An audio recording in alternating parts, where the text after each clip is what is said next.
Yeah, making the new IP is, how can I put it? It's just a very difficult process. You have more questions than you have answers. Especially when you come from you've been making Uncharted 1 and Uncharted 2, just kind of now things are going, you just kind of good momentum. And then suddenly that momentum just drops, it stops. It's a very challenging process to create a new IP, and you're gonna fail over and over again. But that's what it takes. New IPs are really hard. They're hard because you don't know what's fun yet. You're building new tech, new AI, establishing new characters, new art, all this. You don't get that controller in your hand for 6 months to a year. You don't know what it is yet. I remember ages ago coming on the project and what are the infected going to do? What are they going to do? They're going to behave like this. I'm okay. We're trying to imagine what's going to happen. Fast forward 4 months, they don't do that at all because it didn't work, right? It's hard mode, right? It's game development on expert. There's a big thing about making a game, right? Which is a game has to be fun. You get your first build where everything's working. You got player mechanics. You can walk around the world. You can shoot. You can melee attack people. You've got the AI in there. They're very intelligent, very difficult, and it's totally not fun because they snuck up behind you and murdered you in a second, and there was no way to figure out what was going on. We're making a game, by the way. Hey, James.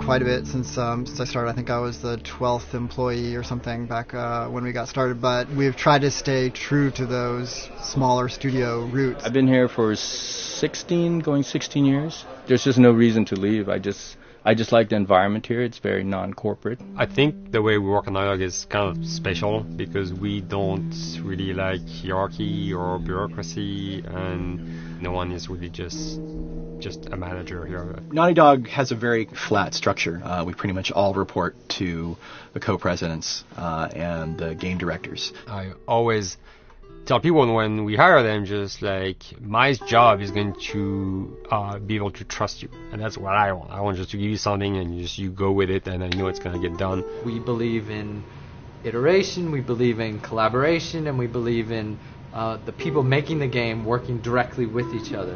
When we have designers and artists, animators all mixed up, anybody that's working on the same tasks, the same characters, the same areas, put them next to each other so they can communicate a lot better. We don't have a lot of meetings because if you need something to get done, you just walk over and you talk, and then you go back to your desk and you finish it up.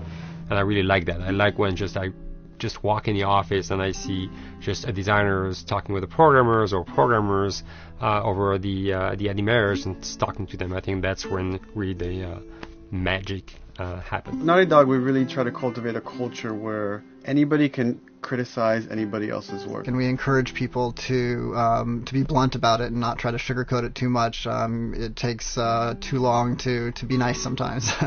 It's not personal. It's based on more how can we make a better game. We want everybody to have a voice. We want to cut out all the bullshit if we can, making sure that people are making decisions not based on ego, but what is going to benefit the game. When you see that people trust your opinion and that they value it, it's such a great feeling. You really feel like you're working as a team on a collaborative effort. We want to sort of remember where we came from and why we were successful then and try to continue that success now. We make games. That's what we like to do. Back when Uncharted 2 wrapped up and we decided that we were going to build the second team and create a new project, we kicked around a lot of ideas. One of the very earliest ideas was to go back to Jak and Daxter. It's really near and dear to us. We really love those characters in that universe, and we think that there are some interesting stories still to be told there. We started to realize that it was not going to do justice to the franchise that the fans had fallen in love with. It would be shifting it so far in a new direction that we felt that effort would be more justified in developing a new IP. Neil and Bruce came to Christoph and I and said they wanted to do a post-apocalyptic game, I think the core essence of what they wanted to do, though, was to try to tell a story about two people and how their relationship evolves over the course of the entire game. That potential, oh wow, there is something very special about that game. This is going to be polished. Like, you're not sure if it's going to work or not, and you have doubts. And like, should we be doing a game like that? Should we be doing a first-person shooter? Whatever. Like, you ask yourselves all those questions. And the creative director and the game director are the core of the team that have to really see eye to eye. That's why you have that balance between like Bruce and Neil, and Neil's gonna try to push the just the story and the characters, and Bruce is gonna try to push that with just the gameplay as well. And so it's kind of like those guys are just trying always to find the right balance between the two. It's a very delicate process. We feel that the interactive medium has an untapped potential to touch the feelings of the player. You have that connectivity that in front of me gives us some sort of advantage to make you feel connected with what's actually happening. At Naughty Dog, that's what we're trying to do, is pair story and gameplay together. If we can make you feel like you're actually with these characters on that journey and you're invested in those stories and those characters, then you're feeling, in theory, the same thing that they're feeling. As the story evolved and took different shapes and different forms, the thing that was always there was Joel and Ellie. And because of that, everything kind of grew out of that relationship.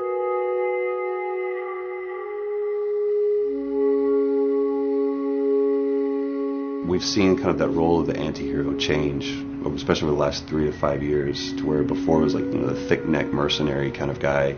For this game specifically, for this story, we needed something new.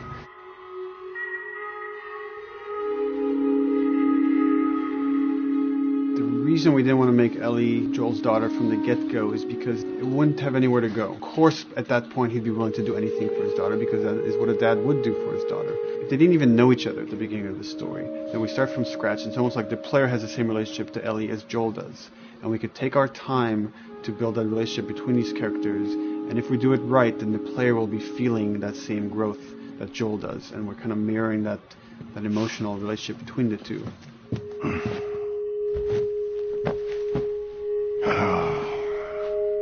What are you doing? Killing time. Well, what am I supposed to do? I am sure you will figure that out.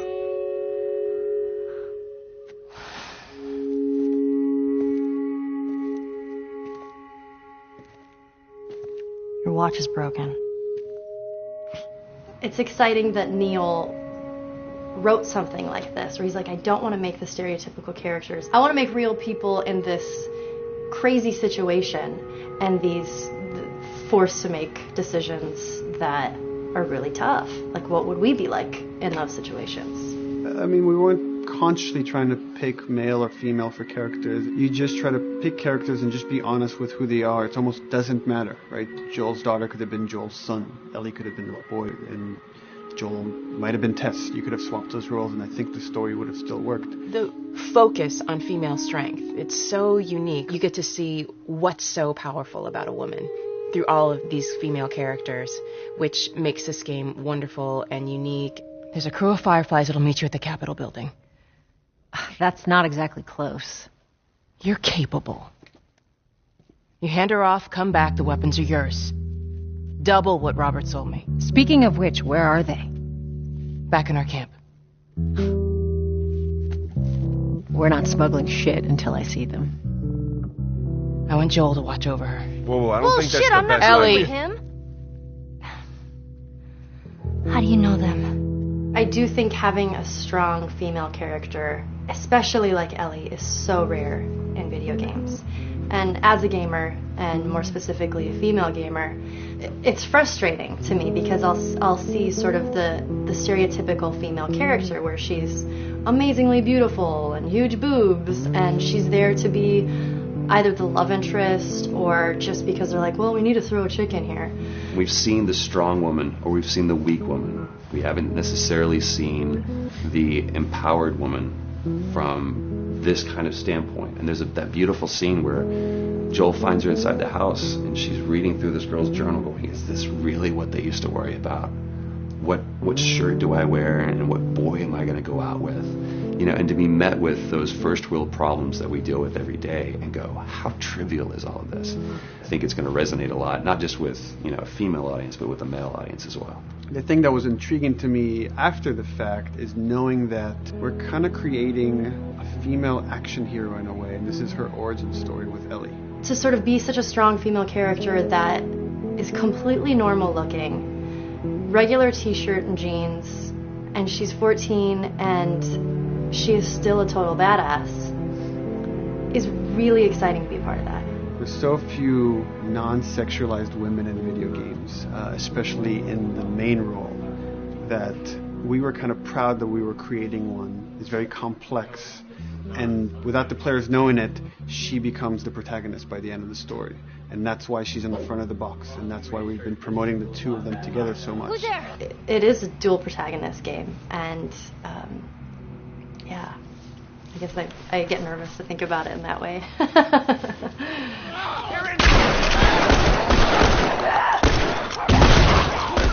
We couldn't talk about it. In fact, in interviews we've been lying about, saying you never play as Ellie because it was so important for that to be a surprise. Sorry, journalists. Here we go.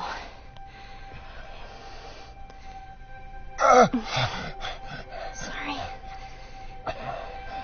Hold on. That's it. The tone of the game was set pretty early on that we knew that we wanted to make a really grounded story. We knew that we wanted to make the player feel the sense of tension and dread and go through the same emotional roller coaster that Joel and Ellie were going through. One of the things we kind of struggled with is to say, well, if we want to really ground this world and make it so like realistic, maybe we shouldn't have anything that could be perceived as a monster. Maybe like by just having an infection that just killed people and it's all to be enough. And what we realized is because we're making an action game, a lot of the storytelling happens on the joystick. And once we remove the infected, it's like all of a sudden now we can't tell the story through gameplay of what happened to the world. And that's where we kind of went back and kind of brought the infected back in, because it lets you see, once you're fighting them, the threat that people had to deal with, that otherwise would just be very cerebral and people could talk about it, but you couldn't necessarily experience it yourself. In a novel that might work, in a game for us, specifically an action game, it didn't work. And from there, when we start kicking around those ideas, and we're just like, what would be cool just to play? The early inception for it really came from a BBC video we saw called Planet Earth, where they were talking about a cordyceps fungus. This cordyceps fungus gets inside of the brain and controls these ants, and mandibles start chomping, they grow up to higher areas, cordyceps fungus sprouts out, and then it germinates. And essentially uses them to spread its infection and take over whole colonies, sometimes wiping them out. As soon as we saw it, we were intrigued by the idea of, what if it jumped to humans?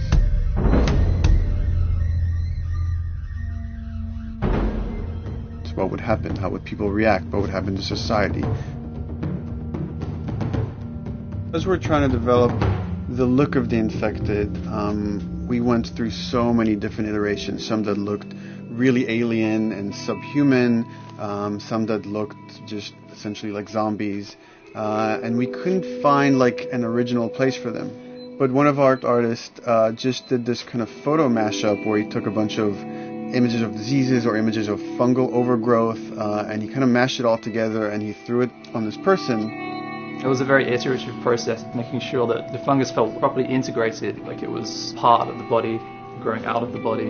And not just fungus growing in the head, but it's tearing the face apart, cleft down the middle, this gaping maw of a mouth with the crooked teeth. And it's in great agony as its humanity and its brain is still somewhat functioning. Maybe you still have some human cognitive abilities or the thought process back here. This isn't some decaying corpse on the ground. This is a living thing that's going to be coming after you in the world. The fungus is always the focal point. So you can see from a distance, oh, this guy's infected. I can tell straight away. In fungus, they have these beautiful saturated colors, and we really like that conscious of this something so horrific that it's going to like stop at nothing. It's relentless force of death, and yet elements of it are beautiful. It's not just about gore.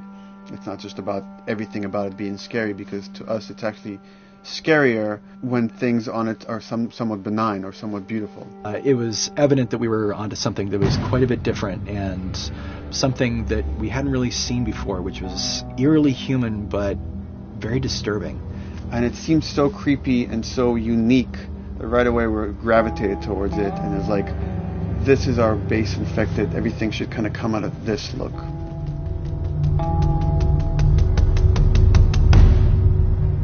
So once we had this idea of the face-splitting kind of look that eventually became what we called the clicker stage. We went to great lengths to create a full biological cycle for these things. So in the early stages, you don't actually see too many signs of the fungus surfacing out of the skin. It's kind of underneath it, like people have lumps starting to show. The eyes will be kind of cloudy or lopsided because the fungus kind of originates inside the head. That moves into the next phase, which is the clicking phase.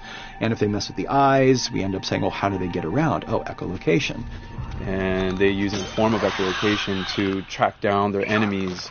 Just like bats or even some blind people can see by making a clicking sound, a sound that on its own wouldn't be very scary. And then to associate it with something that people in this world are very fearful of, so that as you're exploring an environment, all of a sudden you hear this click, and you're seeing everybody just get frightened, just everybody duck, everybody hushes.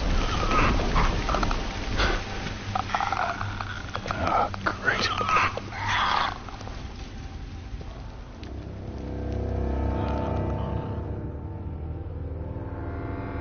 The bloater is the most severe of the stages.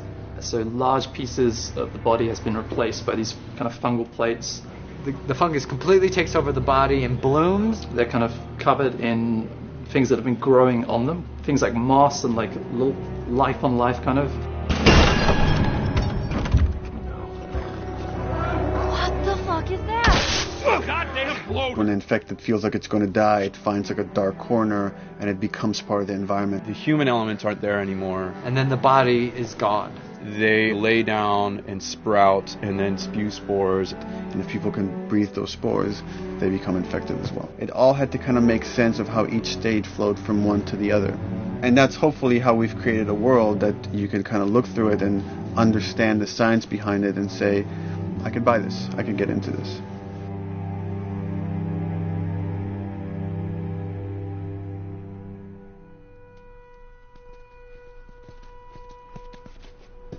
Mandatory evacuation. Evacuate to where? What do you think? Quarantine zone. See, some places got a heads up before the infection showed up. Most didn't. Over the course of Joel and Ellie's journey through this game across America, you find all these different societies, all these different enclaves, and you get to see how do they deal with the infected. Without the manifestation of this infection, you can't have these people making those interesting choices.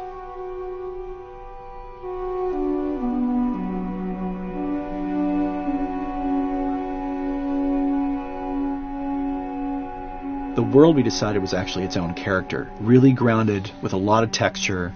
What happens, after 20 years of the fall of man, when no one's taking care of anything? This book called The World Without Us. Once you stop doing that, how quickly nature can reclaim that. They talk about New York and how every day they pump water out of the subway system. That system breaks down. Within 2 days, a whole city is flooded. And once water gets introduced, then structures collapse pretty quickly. Trees will sprout, and wind will carry those seeds over, and gutters get clogged, and then when it rains, water fills up, and then pretty soon you have vegetation growing over there, and once you have vegetation, concrete breaks pretty easily for when there's a tree and roots breaking through that. Even some of the stuff we did on Uncharted, exploration of how temples were ruined, what if you took those ideas and put them in Pittsburgh or Boston? And obviously right when that happened, you can imagine that being pretty terrible to look at. But you think about 20 years later, and with rainwater filling up those sinkholes and then those becoming like little marshes with lily pads in them. We had this wonderful piece of concept art we developed really early on, and there are all of these wild animals that have escaped from a zoo and over the past 20 years have bred, and now they have herds roaming these cities. And that's something that tells you that life goes on and this world is worth saving.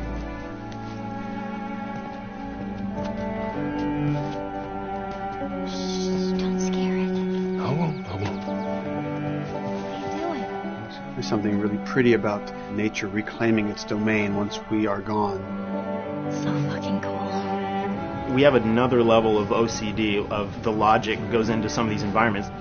Water damage seeps in, and then that creates some little moss growing on the floor, or a tree radiates energy from its base, and that over time starts to melt the snow around it. And that's the reason why you'd see those like rings of leaves showing through in the snow. That gives it that extra, believability. This is pitch art. I'll try to start with an idea that conveys sort of the feel of the environment. Something like this, very brushstrokey, very painterly. You can see not a lot of detail, just energy and conveying a mood. This is sort of just a conversation starter, and then this would be more of an actual space. So you start talking about, is this too tight of a space right here? Would the player even fit through there? Do we even want to include water? Those are conversations you start having a little bit later. And then it usually needs several more passes back and forth in order to be tightened up to be the experience that you would see in the final product. So, dude, I was actually trying to figure out right here, there should probably be some dead foliage. It might be cool to see some of the dead stuff around the edges of the green, or like even spilling out into the street. Maybe what we do is, in some of these areas, we use it as like a transition from the actual concrete to the side of the building, so like they're almost sitting on top of a bed of dead foliage, like that really rich kind of like orangey brown color. Sienna or something would be nice. Something real cheddary. That's how you know you're done. The end product often ends up being stronger because that bouncing back off somebody else gives you a result that maybe you wouldn't have even thought of in the first place. All right, here's the bridge. That's our way out of here. As far as concept art goes, definitely the ultimate goal is just helping everybody as much as possible. Me and the background artist will work together. I'll often just go to them because they've got like a really, really good like visual imagination. At some point, you came in almost like flat on. So that's kind of good because the bus station is right in your peripheral view, and you're probably going to enter the bus station. You're probably not going to get lost. But it doesn't at all utilize this cool architecture here, like the bus station sign. Like that's a really distinctive silhouette, and it's a really interesting sort of architectural detail. So we changed the entrance. Look at that. Another city, another abandoned quarantine zone. I think it's a better composition anyway. It's not so like symmetrical. And I think that was done so that this sign read better. If you didn't see the word bus on it, you might not know it's a bus station. So I think that helps. Everything we're doing in the environments is relating back to what you should be feeling in the story or what's happening to these characters. So is that everything you hoped for? Jury's still out. But man, can't deny that view. Come on, this way. When we first came up with Ellie and Joel, we had this idea in our heads of who they would be, but we didn't necessarily know the voice. It took us a while to find our Joel, but for Ellie, I think Ashley was the second or third candidate to walk in, and right away we knew. Yeah, you know what? Why are you so scared all of a sudden? Because I'm a coward, okay? So just get your shit and let's get out of here. Damn it. I'm not like her, you know. You think I'm gonna end up like your daughter? The way she delivered the lines, the way she just embodied that character is like, that's Ellie, there's no question about it. And I saw the character artwork and I related to her a lot. I mean, she's kind of a tomboy and she's kind of tough, and I mean, obviously I'm not 14, and I think that's the main difference between the two of us. I read the scenes and I was like, I need to play this part. You want to be my hero? Forget the whole bit about saving my life. Buy me a stack of these bad boys instead. Where'd you get that? Back at Bill's. I mean, all this stuff was just lying around. And then once we had her, we said, okay, we're going to do another round, and we're going to have Ashley this time in the casting sessions. The chemistry of these two characters was imperative to get right. Troy was a really interesting casting for Joel, because when you see Troy, he doesn't look like Joel at all. You know, he's so handsome, and he had like, you know, the frosty hair, and totally looked like Final Fantasy. And so I'm like, yeah, I don't know. He's like this tall, pretty. It didn't seem right. I walked into the room fully aware that I was the youngest person that they were seeing for this role. There was a line that was in the audition side that says that Joel has few moral lines left to cross. And so that became the anchor point to the character. But then as soon as he spoke, and he had the grit in his voice, warm, yet kind of dangerous. And his movement is just like you bought into it. Why are you so scared all of a sudden? Because I'm a big coward, okay? Now pack up your shit and let's go. God damn it. I'm not her, you know. What? You think I'm gonna end up like your daughter? Lily, you are treading on some very thin ice right now. It was Ellie and Joel. After he read, it was just like that was it. I've done some video games in the past, but to be handed the mantle of a franchise like this was a pretty big honor. Is she alive? She's alive. She's David's newest pet. Ah! Where? In the town. She's in the town. You mark it on the map. It better be the same exact spot your buddy points to. Neil pulled me aside one day, and he said, I have some ideas. And as you're well aware, Neil is a little twisted. He came up with this character, and, I just jumped at it. It was such a departure from everything I've done here for Naughty Dog, to say the least. Name's David. This here's my friend James. We're from a larger group. Women, children. We're all very, very hungry. To be able to put on a voice that, hopefully a lot of people won't know, won't notice that it's even me. Because we didn't want it to be Drake. Drake eating people, that's a whole nother game. How did you put it? Tiny pieces. See you tomorrow, Ellie. Certain voices that I can do wouldn't fit the David's artwork, but he showed me the art, and I said maybe it's something like this, where everything's, it's very quiet, and just, he's not really sure, and the voice can break a little. And he just looked and goes, yeah, that's it. So I'd love to tell you that we hashed it over and we talked. No, it just, I looked at the picture and I tried something. He said, yeah. A few weeks back, I sent a group of men out a nearby town to look for food. Only a few came back. And turns out that the others had been slaughtered by a crazy man. And get this, he was with a little girl.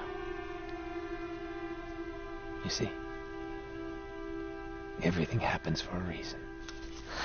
Claire. Ashley, she brought humor to it. She just has some really great comedic timing. The way she reacts to the things around the world with a little bit of sarcasm, that teen kind of like trying to get a rise out of you. Now watch your step as you're going out, because it's going to be a little... It just brought a certain levity to the story that the story needed. You didn't even realize it needed it until she started doing some of that stuff. Oh, I'm sure your friend will be missing this tonight. Mm-hmm. It's light on the reading, but it's got some interesting photos. What's wrong with that thing? Get rid of that. Well, hold your horses. I want to see what all the fuss is about. Oh, why are these all stuck together? I'm just fucking with you. Bye-bye, dude. Throughout the course of shooting over these past couple of years, Ellie and I have kind of morphed into each other, which I know sounds so cheesy. Neil always asks, he's like, well, what would you do in this situation? I think the most important thing that Ashley brought is a sense of capability to Ellie's character that wasn't there in the beginning. The very first thing we shot involved her being pulled out of a car and attacked, and Joel was supposed to go save her. It was written that Ellie sort of was just kind of watching on the side, just waiting till he was done, and I was a little frustrated because I was like, well, if this were real life, I would do something. We did a couple takes, and at some point she walked up to me and she said, I feel like I'd hit him. So we added in a part, like, right there off the bat, she's not just this damsel in distress. Right there, she wanted to fight back from her very first day of shooting. We didn't have it right initially. She needs to be more capable than initially we thought she would be, and actually that made us go back and rethink combat and rethink a lot of the areas in the game, and now she was going to take a much more active part.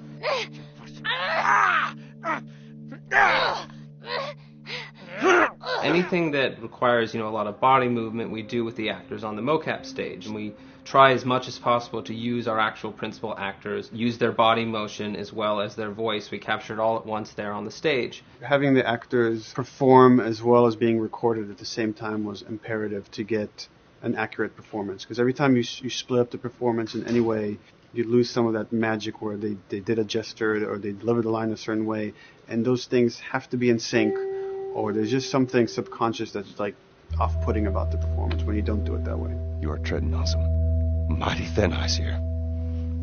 I'm sorry about your daughter, Joel, but I have lost people too. You have no idea what loss is.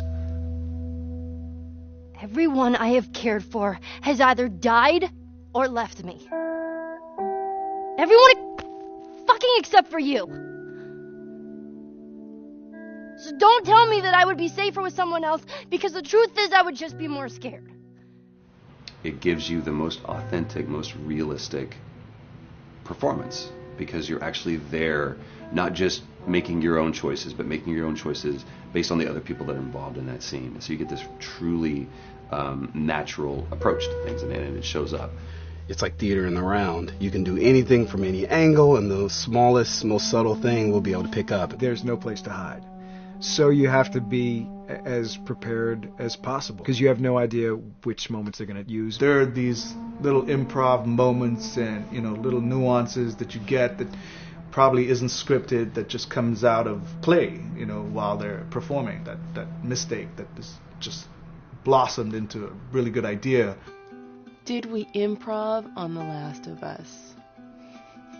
Yes. Yes, we did.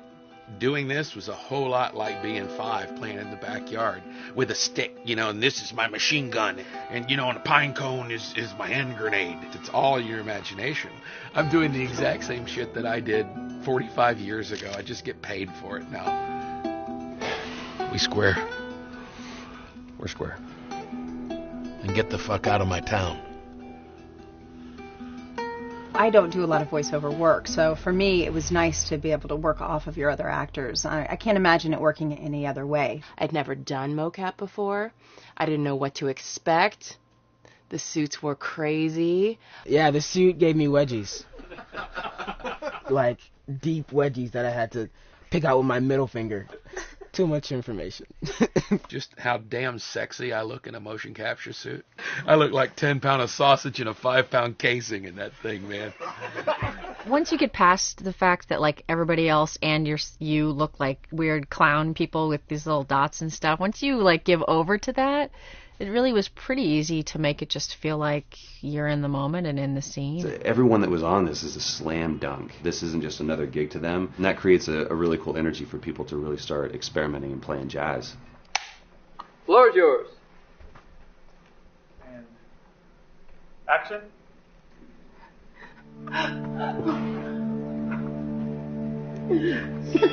Hey! Oh, let her go. Don't worry, this is fixable. But I can't come with you. Well, then I'm staying. Ellie, I want Joel to watch over. Oh, no. Bullshit, absolutely. Ellie! Start to. I could just take her to the North Tunnel and wait for me there. Jesus Christ. Just cargo, Joel. How do you know them? We craft the scene out until it has a good feel, and then we pass it off to animation to clean it up. Real life motions don't necessarily always translate into gameplay. There's something that's usually missing, so we have to, maybe enhance the gesture or enhance the shoulder movements or a breath that you want to be able to feel, but you don't really see it, so you can't really feel it unless you see it. Is everything all right? Yeah, everything's fine. I could have them lean in here a little bit more. like this, take his hand down. When they're on stage, they don't necessarily have windows, you know, so that weight of like really pushing and leaning in, that's something that we would have to accentuate.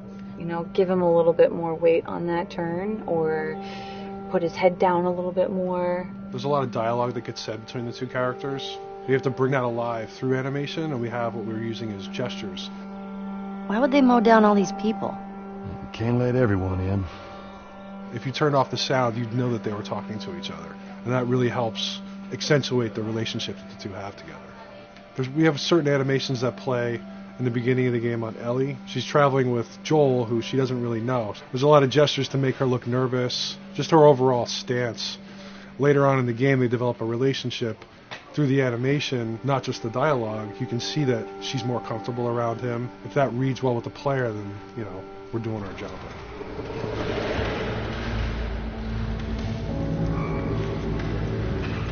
We want her to look scared when she gets a gun. We want her to look scared of the gun.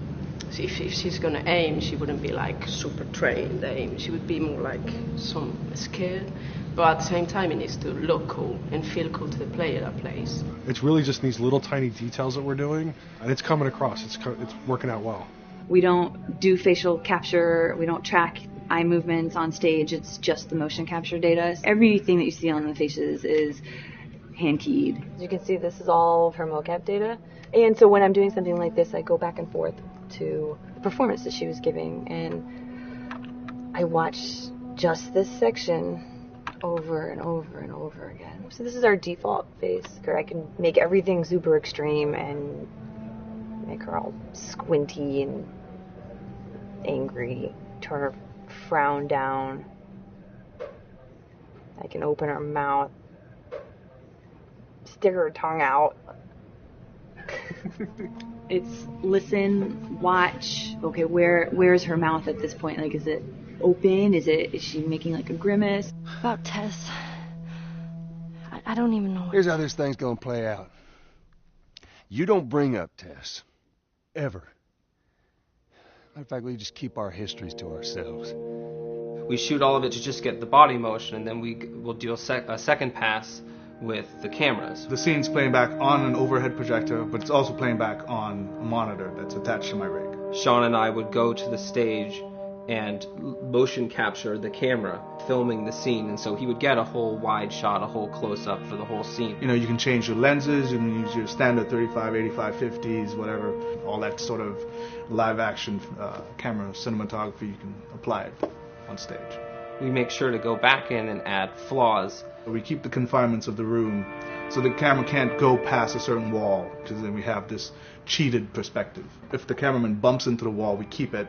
You know, missing focus hits when you're pulling focus, going too close to a character and reframing, those little moments in there kind of keeps it very cinema verite. If everything was too perfect, you wouldn't be able to put your finger on it, but you'd be able to feel it. It would just feel off.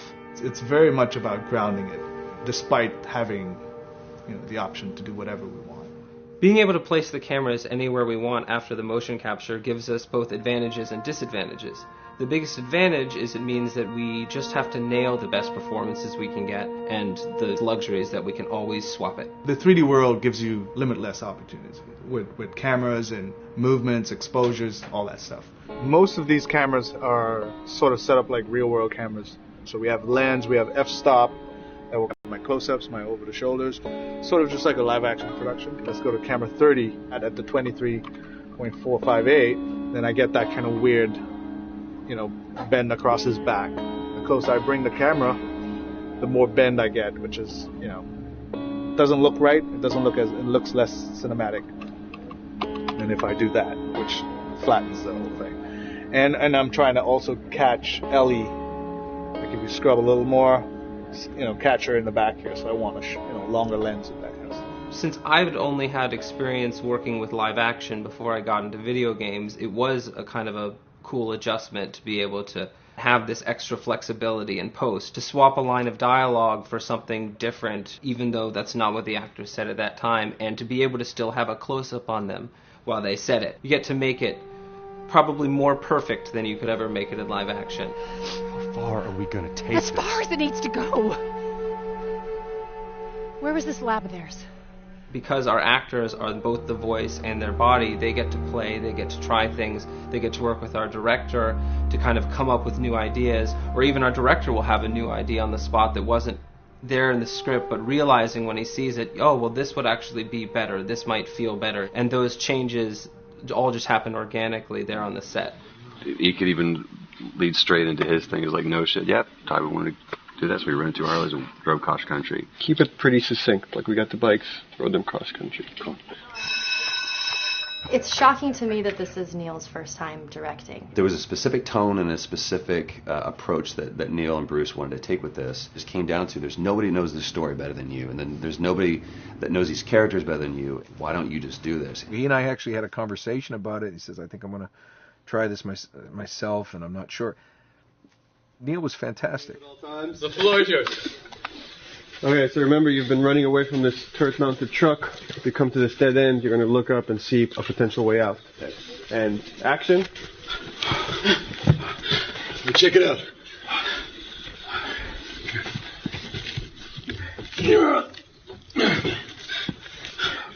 I mean, his writing is honest, and it's dangerous, and it's natural. And I love his economy of words. He doesn't hit everything on the nose, so it leaves it open for you to interpret and bring some nuances and things like that. The entire process is collaborative, but really it's led by Neil's willingness to change and flow and decide something doesn't work, fix it right there in the moment.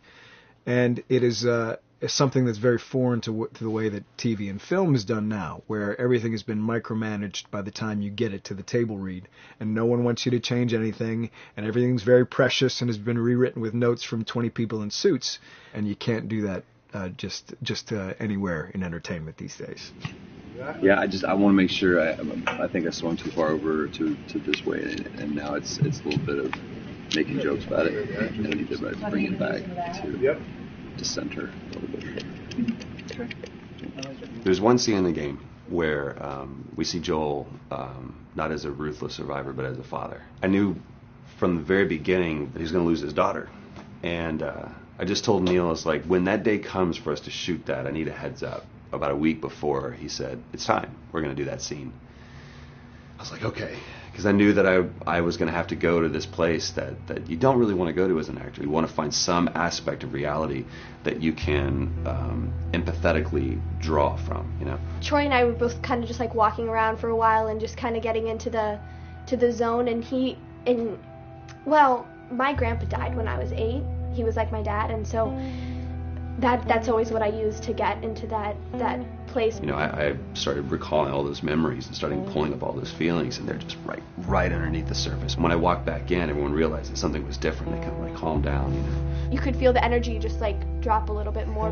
It was brutal. I lose my shit. I mean, just completely break down. Don't do this, please, God, no. Oh, God, no!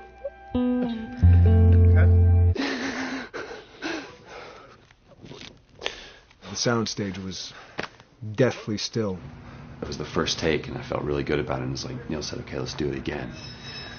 And so you do it again, and automatically you feel like you're manufacturing because you're trying to go back to that place, and you're in that actor nightmare of trying to get back to that reality.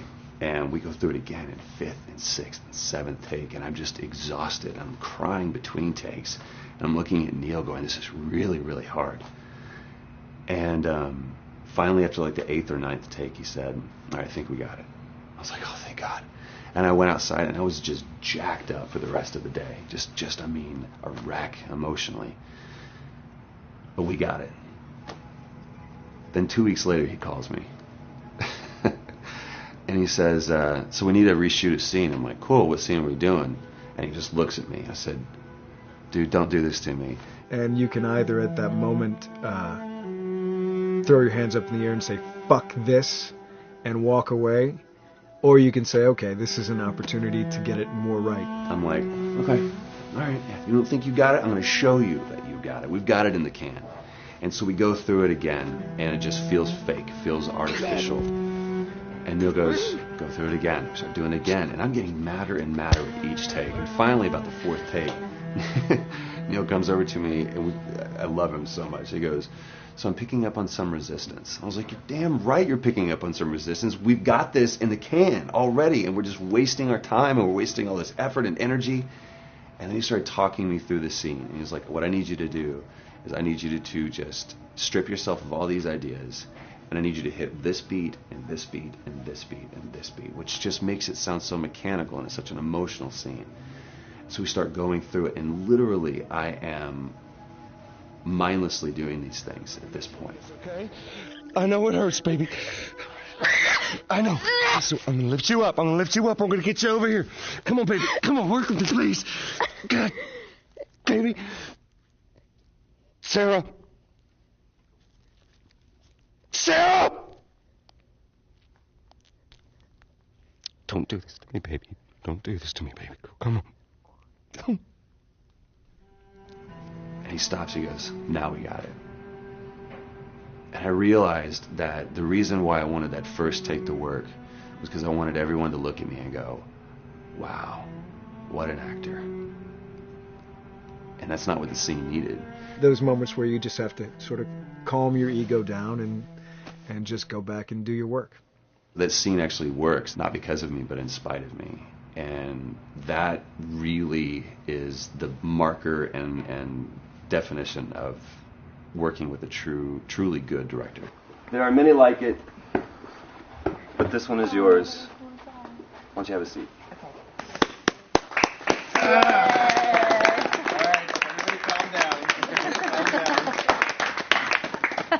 Thanks, guys. It's the director's chair. Working on the project, we knew we wanted to have a pretty minimalist soundtrack. And we had a folder where we just throw music in there. Looked at the folder one day and we saw, we have a lot of stuff here from Gustavo Santaolalla. We're looking for a composer. What if we reached out to him? Oh, no. Sarah. Move your hands, baby. I know, baby, I know. Listen, baby, I know this will be. You're going to be okay, baby. Stay with me. I want to pick you up. I know, baby. I know it hurts. Come on, baby. Please. I know, baby. I know. Sarah. Baby.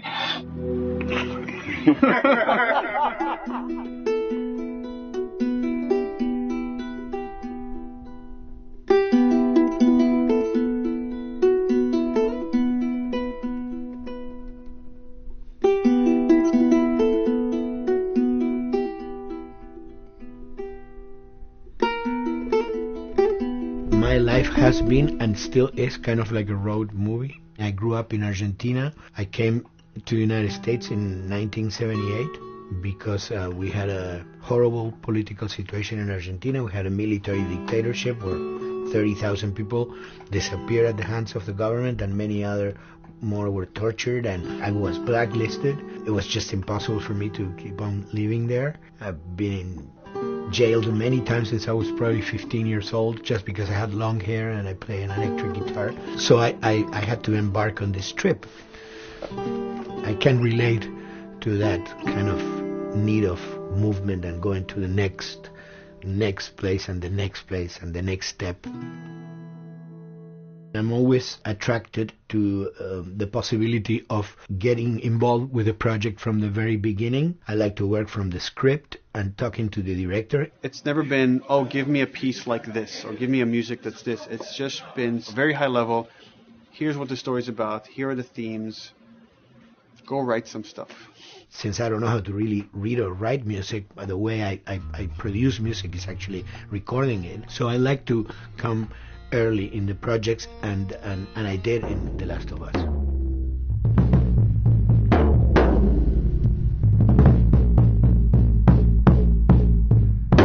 One thing that was fantastic from the very, very beginning was the freedom I had to try and to do whatever I felt could work, you know. As the story was still being written, you could listen to this piece of music and just get a sense of where this needs to go tonally, because the music was still inspiring the story. So that was the great thing of having the music written so far in advance. At the beginning, I was going really out with some things, and sometimes some of those things were the ones that they liked the most, you know. So I really felt very motivated. Inspiring the other and vice versa. I needed to go into some more dark places, more textural and not necessarily melodic.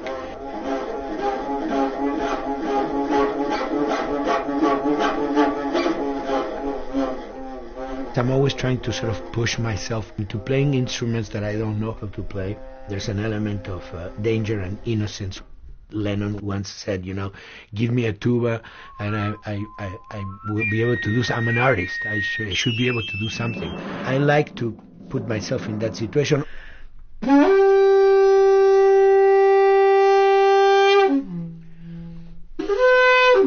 So these are just PVC pipes, the one used, you know, in construction.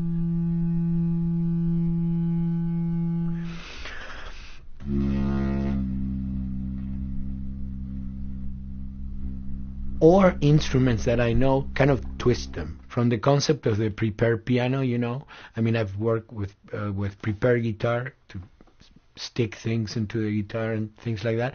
And also in The Last of Us in particular, I work with a detuned guitar. So I really tune the guitar extremely low. And the result is, you know, strings that are very loose and will produce not only sound, but produce noise. Because I believe, you know, every environment has its own sound. We have in our, you know, small studio, we have actually the possibility to record almost anywhere, including the bathroom, and we have done some fabulous recording, especially in the kitchen. When you score to picture, which is something that I don't do, then you know what you're going to expect. But when you provide people with music, like I've done in all the films that I've done, and then you see it, how the director decided to use that, you know, in what particular way he uses it or where they edit it, it's always fascinating to me. I watch a scene and I'm going, you know, it's fantastic how they use this piece. I would have never, of all the music that I've done, probably I would have never used this piece there, but it works, you know, great. So I like that feeling of collaboration.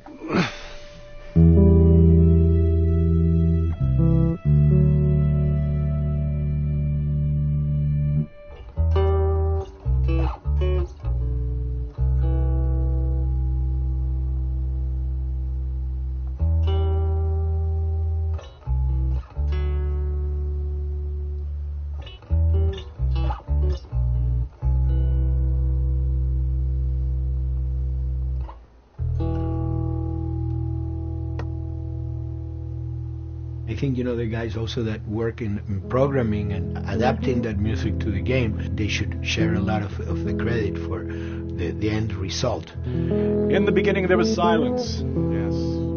Then they hired sound designers. Then they regretted that decision.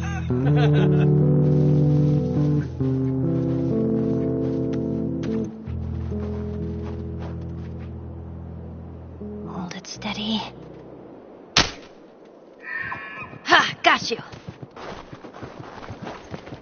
In a much quieter environment like that, we really had to fill out the soundscape with much more natural sounds, much more detailed, delicate sounds. The tension comes from the lack of sound, in a way. Your brain is thrown off because where I expect to hear buses and crowds, all of a sudden I hear wind and leaves rustling. Again, it's creepy and beautiful at the same time because it's almost like I'm going on a hike, but I'm in a downtown area.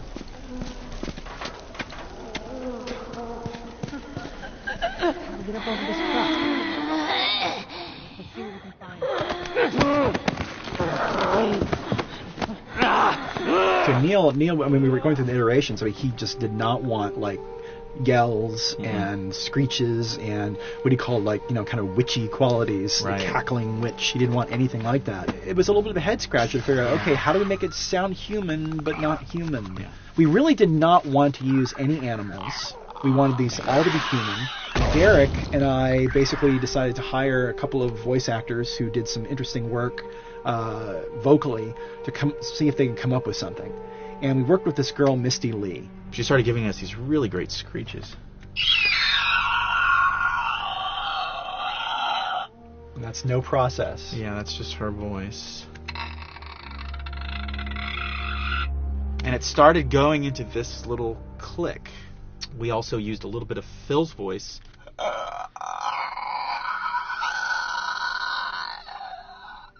We'd combine that also with an occasional Derek. That's just me, moving my tongue. And what that kind of did was it sort of grounded it all, like maybe in the mouth area, the wetness, all that kind of stuff. And it adds a nice texture, actually. This is a composite of all the bits I just told you about.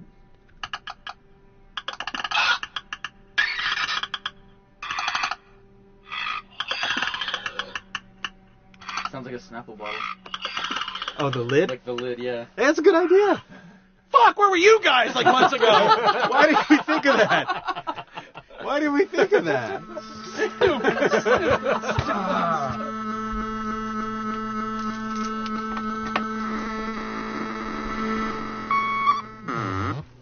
Viewers at home, you're probably wondering what this is. Let me tell you. About 10 years ago, I saw this Synthi A suitcase synth. I wanted to get one. This finally arrived in January, just in time to start using. I thought, well, what can I do with this?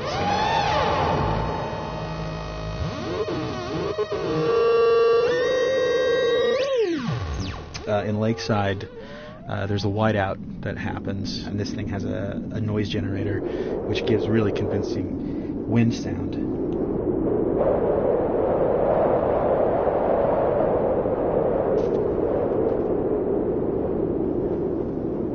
The military still has technology. There's sirens and alarms, so I wanted to try some new concepts.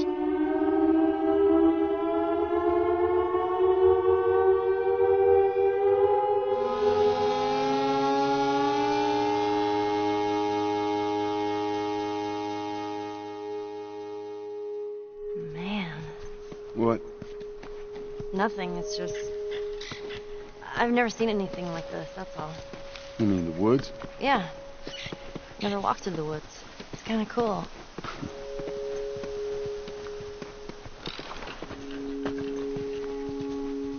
We consciously take in consideration lighting in the beginning. Most of the game, we don't really have any real man-made light sources, so everything is naturally lit. In the past, we could use a lot of artificial light, but in a world that has no electricity, We have to hide most of the time, and that requires getting very close to certain assets. Just stay back.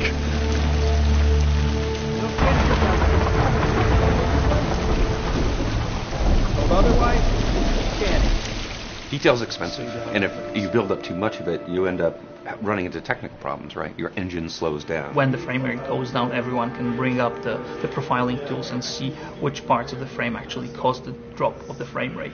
This is the profiling tool. These are all the SPUs. Here's the GPU, and then here's the PPU. You can see here's the main process and here's all the sub-processes, and you can see, tells you how many milliseconds and cycles it's taking. The programmers are whiz at modifying this stuff and realizing, oh my god, why is this thing so big? We're taking 10 milliseconds on this thing. And then that's when they come over and find somebody and hit them over the head with a club and be like, why are you doing this? We put the 30 frames per second goal because that's what we shoot for. Someone nicely put the 60 frames per second goal. It's like, yeah, we're not going to hit that. Lighters usually can come up with different lighting setup that still looks great, but is less costly in terms of performance. Did you talk to the character artist about her hand? So her face is getting a lot of spec, but then her arm is just like bone dry. You think something we can tweak in shader? We'll have to send back to character team Michael to take a look. I can play with the lights and see if that's creates more like spec. Yeah. I've never ever focused so much on lighting and how much sensitivity there is to that here. One of the first lighting scenarios I had to do was 7 a.m. overcast, and I'd wake up early and take photos with my phone. What color are the shadows? What color is the light? It is a master's course unto itself of how to deal with ambient lighting because I've never had to use it so much. Man, this is kind of sad. What is? All this music that's just sitting here. No one's around to listen to it. I don't know. It doesn't seem right. All the characters cast soft shadows onto the environment. Even when there is no direct sunlight or no direct light sources, we still have nice fuzzy shadows. When you're walking down the hallway and you see your soft shadow goes along with you projecting on the wall on the environment, that make everything look real.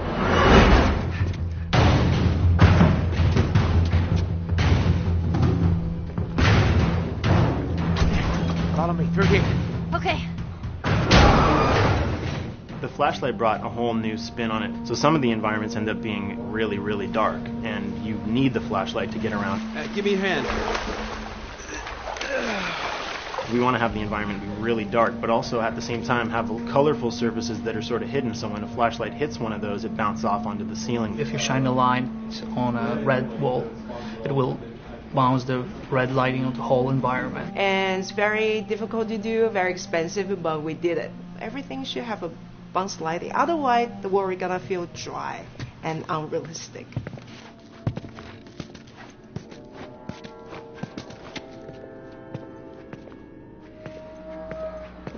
I guess this is where the assholes sleep. I mean, slept. This engine is really driven in a way towards a very high level of cinematic control over each frame. And hopefully, if we achieve our goal, you'll see it is beautiful. There are these truly beautiful moments amid all this chaos and destruction. Yeah, once we're done with this whole thing, I'm gonna teach you how to play guitar. What do you say, huh? Ellie, come on.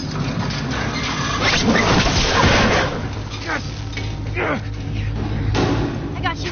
Damn it, Bill. What just happened? One of Bill's stupid traps.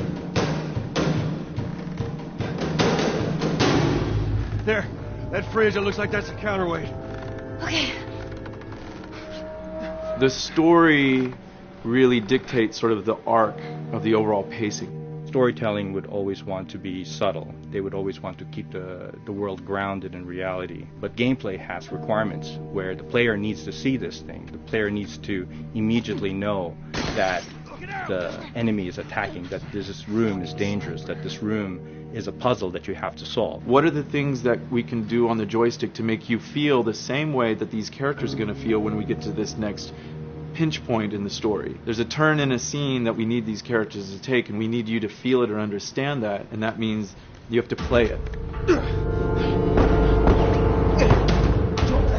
Sail! Oh, thank God. Gotta keep running. Doorway, over there. Run!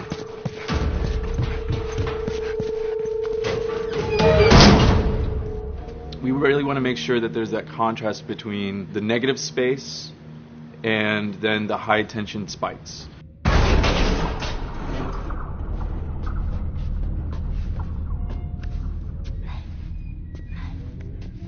A lot of times we won't play music, or we'll play very minimal music just to let you know kind of the state, whether you're still in stealth or combat has broken out. Hearing someone's footsteps or hearing a person breathing on the other side of the door has so much tension to it.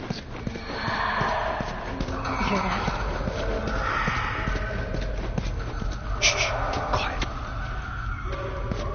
You feel the tension of the world, make you question whether you want to engage with these guys or kind of try to stealth around them.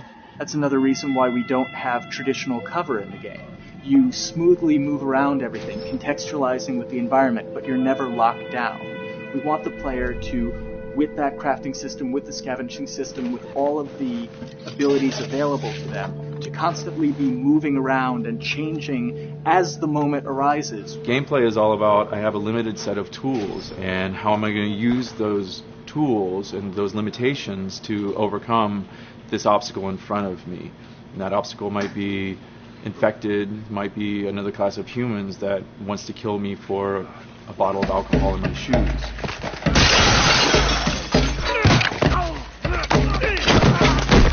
It was important for us that we don't underplay the violence, because then the threat doesn't seem as real.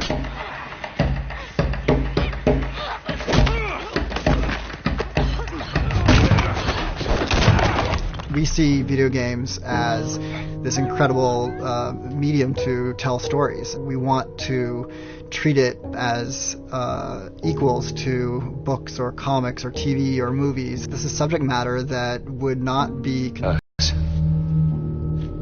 We wanted you to buy just the desperation of these people and why they're behaving this way, because it's so brutal.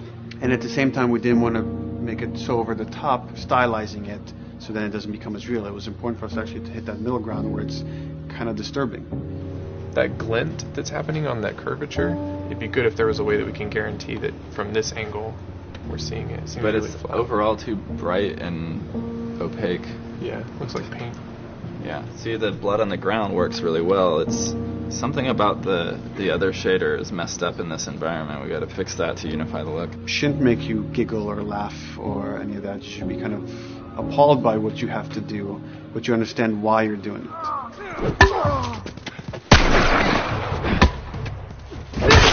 You want to feel each hit. You want to feel each concussive strike. Lives are at stake.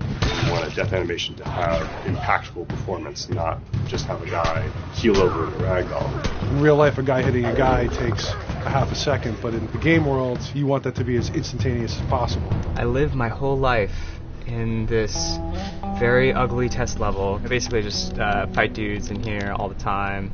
Almost every move is divided between like an intro and a swing. One of the many things I have to end up doing is like counting frames and being like, okay, on frame 18, I want you to get out of here. I want you to be able to start moving. Every hit reaction that an NPC plays, they are not necessarily in the correct pose. When you strike them the next time, we just pop them with a 0-frame animation change, which is usually kind of a no-no, you know what I mean? Normally you want characters to blend smoothly and realistically into animations. But what we found is that you can cover that pop up with a heavy impact. They can go from almost any pose into the pose that the impact starts from, and your eye just covers up the transition for you. So if you throw a brick at a guy, it puts him in this like kind of staggering stun state, and that changes the moves that you do when you come up and punch him. So now I'm going to come up and punch him, and now when you're punching him, because you've hit him down, you get this like auto aim moment where you get like a free headshot. I try to make it so that, you know, if you kind of know what you're doing, that you can set yourself up for 1 + 2 = 3. Right here! Memory on a console is a very precious resource. All of Joel's animations with every weapon, all of the NPC animations, the stealth kills, you know, all of that stuff happening need to fit within a 4 meg to 5 meg memory footprint. This is a list of everything that's loaded in game and how much memory it's taking, because memory is our most precious resource right now. So we have a level, we call it the bookstore, it's in Hunter City, and this is a zone, for example. So when I set an AI to this zone, he will never leave its boundaries. I want guys to guard this exit where you have to go through, so I'll zone a couple guys around there to make sure that they, you know, they can fight you and use all this cover, but they want to stay around this door. This is another key component of the AI, is what we call the nav mesh. This defines the overall play space of where an AI knows he can or cannot go. Hey look, that's where a cover used to be, and there's a hole cut out for it. I gotta fix that. Here's some other wonderful things. See these little red polygons? Yeah, that means they're not linking right for some reason, so that means they can't really walk through here properly. It's a bug, and I need to fix it. Welcome to my life.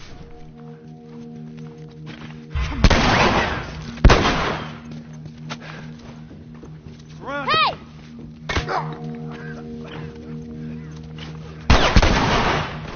If you look at a lot of games, NPCs are usually only alive for, you know, a few seconds before the player ends up shooting them and then they're dead. We want our guys to be much more dangerous and much more threatening, which means they have to be alive for longer. They need to exist in the world for longer, which means you as the player can witness them acting out their behaviors for longer.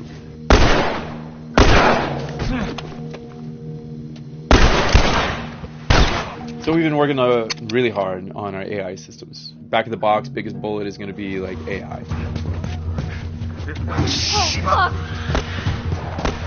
So we tried a number of different prototypes with the buddies, including having Ellie be super independent of you. She would try to flank the enemies, get behind them, or get between you and them. And a lot of times those decisions should surprise you, just like a real person, a real character would surprise you. And we discovered after many different prototypes, the best thing for her to do generally is to stay very near you. You need the exploration, you need the scavenging, you need something to say like, okay, if we just crank it to 11 the whole time, then it's pinned up there and there's no time to breathe, no time to assess or analyze, and no time to really contrast. There's no way of shifting the pacing.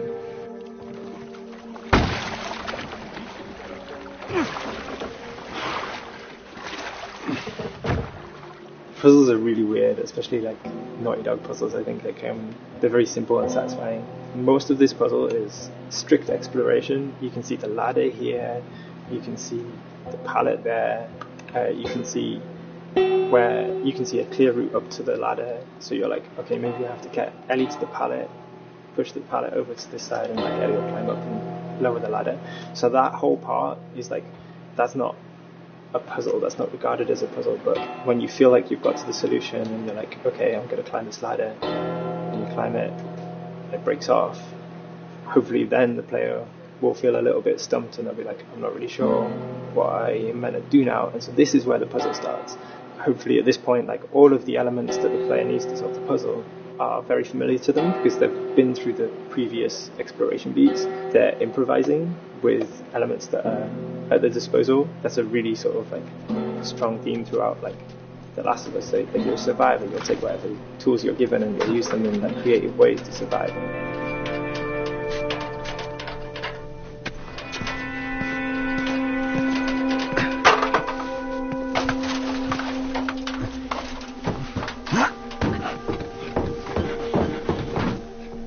We set out to create something kind of new to Naughty Dog, this crafting system. Our lead designer, Jacob Minkoff, he got this book of like the survivalist handbook and homemade munitions and all sorts of funny stuff. Just start reading about, okay, if I was just wandering around in a collapsed society, this world, what stuff that seems like I could find? Alcohol and sugar, you know, if you want to make a smoke bomb. It's difficult to balance the right amount of resources against what you think the player's going to need and making sure that the player feels like they're getting just enough to survive, but not too much that they feel like they're a powerhouse.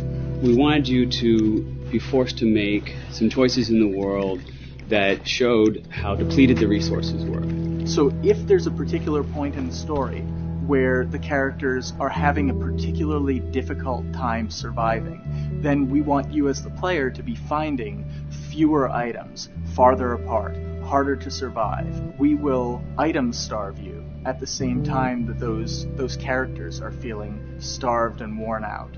Then you expose something to them. Oh, here's a cache, and if I can just get into that cache. Oh, look, there's a wealth of things in here. God, I was so worried. My health was low. If I had run into a combat, because it's always that thing in your head, it's that Hitchcockian thing about the danger that you see is less meaningful than the danger that's in your head.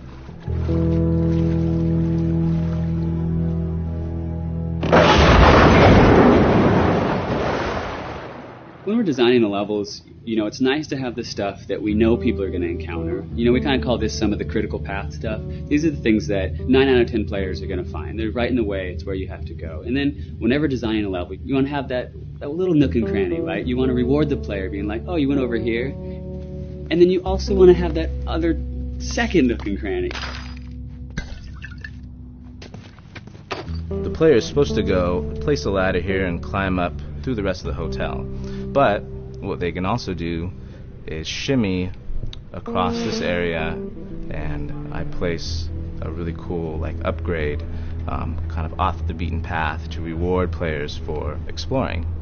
So if they come all the way over here, they're going to get this really cool training manual. It's a funny little bit of trivia. The HUD system, not the menus, not like when you hit start and stuff, but the actual HUD system where you see the reticles and stuff, was literally created for an E3 demo early in Uncharted 1, and that's been our HUD system, the foundation of our HUD system for the last 4 games. First time in Naughty Dog's history, we hired Alex.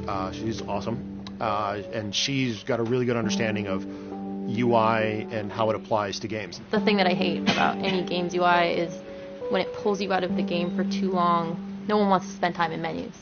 Nobody loves UI, if we're being honest. Like, weapon slotting has probably gone through more iterations than any other system. The stuff that we finally ended up implementing, you press select, you get into this menu, then you D-pad left and right through the slots, and then D-pad up and down will change the weapon, and then just, you don't have to press X or anything, you just select out of it.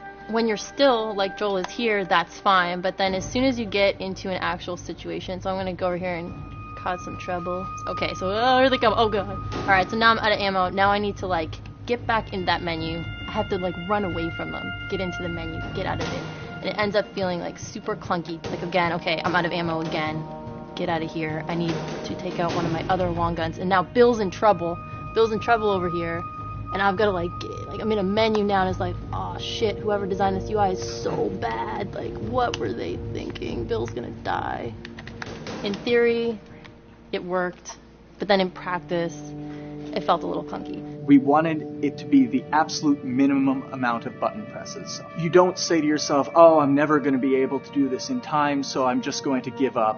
I'll die, I'll restart, let me try again. You want to always make the player feel that there is a way to survive. They can just do this fast enough. And like, what's going to go in now, if you just left, right, D-pad through this stuff, you swap out your guns, like between long gun and short gun. If you're now on this gun and you were to hold X to pick your gun. So it all happens within the same system that you're using to slot the weapons. The first iteration that I did on that was awful. It just took way too long to get in. It was just a mess. QA was so upset at me like all the time. I'm sure they hate me now because of that system.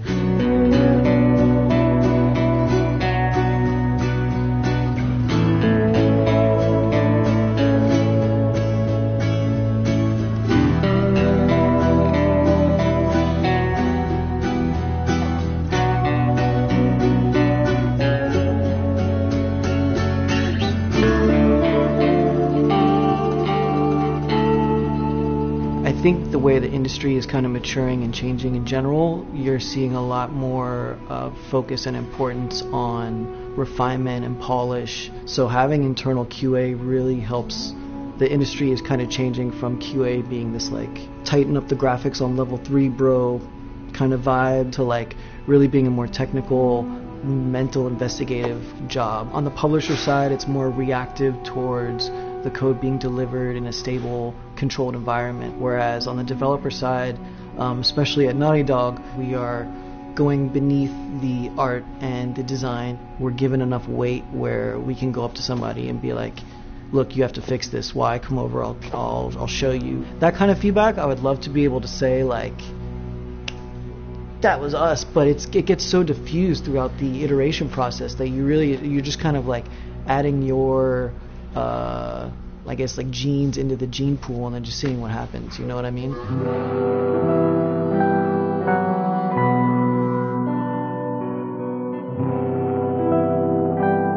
Everyone's working all the time now.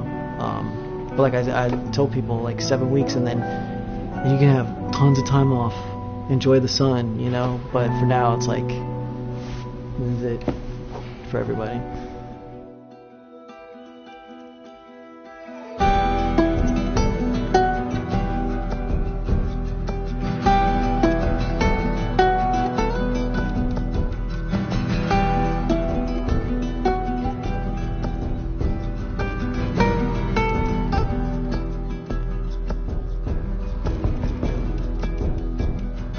Crunching is part of making games. I feel it's human nature, right? If I'm gonna have a guest at home that's gonna come for a couple of weeks, I'm probably gonna clean their room just the day before they arrive, right? And I think it's the same thing. It's just like everything comes together at the end. I personally enjoy crunch. I think you get this like absolute laser focus because it has to come together. There's a camaraderie that also comes There's a camaraderie, totally, yeah. The vibe is everywhere, you know what I mean? Everyone's kind of like giving it 150% at this point. We're getting there, right? You start to get these glimmers, and I don't think anyone who doesn't make games realizes how late in the process you get those glimmers. 1 week before we shipped that press demo, we're all like, this kind of sucks. What's going on here? It's like, we need to dig down and find this. And in 1 week, the fun came together. Like you're shooting at a guy and then somebody flanks you and you hit him and you avoid the other guy who's shooting you and then you flank and go behind cover and you're like, oh, that 5 seconds in that 15-hour game was really, really fun. How do we make that 5 seconds happen thousands more times? My favorite video game is making video games. It is as challenging and as complex and as interesting. If we had to like try all the things that didn't work, what's hard about crunch? It's like marching through that swamp of it not working. I mean, nothing's ever really final because you can always make something better. Always. So we're constantly changing and constantly reiterating and trying to make it better and better and better pretty much until we ship. As an artist, you're never really happy with your work. You could be given like 100 years to work on something, you'll still find things to nitpick and things to fix. Yeah, you can work on the game for 10 years and you'll still be crunching at the end. So it's like, okay. All of a sudden, it's like getting ready one morning in the shower, and I was just like, oh yeah, I'm about to ship another title, and this is going to be a really good title, and it gets you excited, and you're like, all right. Do I think the game's going to be good? Yeah, it's going to be awesome. I think it was good a little while ago, and now we're going to make it extra kind of good. Amazing. Yeah. What it will take to get there in these next 5 weeks is going to be a lot. I'm excited. I have faith. Every time we're shipping a game, it's terrifying. You just hope for the best. You don't know, right? I mean, people have different opinions. We have to go with our guts, and I trust the team just to pull it off. This, hands down, is the hardest, most challenging thing I've ever done. We sweat a lot, and we worked a lot, and we all went home tired, you know? But I think that's you're going to see that on the screen. I think that's going to pay off. Ellie. Ellie. What? The ladder. Come on. Right. After David, Ellie's visibly distant. You could have done a cutscene to show, hey, you're being very distant, and she's not responding, but to also do that in gameplay to where it's something that you've done just countless times throughout the game with, you know, let me boost you up here, get the ladder, bring it down so we can do this systemic thing, and the character responds with that, and you have to actually go over to her and go, hey, come on, the ladder, we've done this, let's do this. It's a subtle choice. Like Bruce and I talked in the beginning, is like we have these mechanics, how can we exploit them in a narrative sense? And that's one of those opportunities. I just think it's incredible that happens in game. It's not a cinematic, you know. It's something that adds weight to that controller as they're playing. Wow, so good! Let's go eat. Let's go eat.